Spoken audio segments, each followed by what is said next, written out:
Hello everyone, welcome back to iris. তো কাল থেকে শুরু হচ্ছে তোমাদের জেই মেইন 2026-এর জানুয়ারি অ্যাটেম্পট।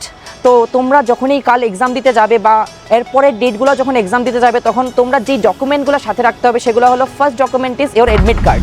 সো এডমিট কার্ডটা কিন্তু তোমাদের কালার প্রিন্ট আউট বের করতে হবে। তারপরে ওই এডমিট কার্ডের মধ্যে কিছু একটা জায়গাতে তোমাদের থাম্ব ইমপ্রেশন লাগাতে হবে অ্যাকচুয়ালি, আর আরেকটা জায়গায় তোমাদের যেই ফটোটা, যেই তোমাদের পাসপোর্ট সাইজ ফটোটা তোমরা অ্যাপ্লিকেশন ফর্ম ফিল আপ করার সময় আপলোড করেছিলে, ওইটাই অ্যাটাচ করতে হবে। প্লাস এক্সাম সেন্টারে যাওয়ার পরে ওইটার মধ্যে আবার তোমাদের সাইন করতে হবে এডমিট কার্ডটাতে, ঠিক আছে? এইগুলো ফার্স্ট ডকুমেন্ট। সেকেন্ড ইজ তোমাদের extra 2 copy passport size photograph নিয়ে যেতে হবে, যেটা তোমরা জেইমেন অ্যাপ্লাই করার সময় যেটা আপলোড করেছিলে পোর্টালে, ঠিক আছে? লাইভ ফটোগ্রাফটা না, কিন্তু তোমরা যেটা আপলোড করেছিলে ওই ফটোটা নিয়ে যেতে হবে, ঠিক আছে? তারপর আছে 3 নাম্বার ডকুমেন্ট হচ্ছে তোমাদের যে কোনো একটা ভ্যালিড আইডি। তোমরা জেইমেনের ফর্ম ফিল আপ করার সময় যেই ভ্যালিড আইডি তোমরা দিয়েছিলে বা ভ্যালিড আইডি কার্ডের যে নাম্বারটা দিয়েছিলে, ওই ফটো আইডিটার রিয়েল আইডিটা নিয়ে যেতে হবে। এমন না যে ফোনে দেখালাম তাহলে হবে না, কিন্তু তোমাদের রিয়েল আইডিটা নিয়ে যেতে হবে।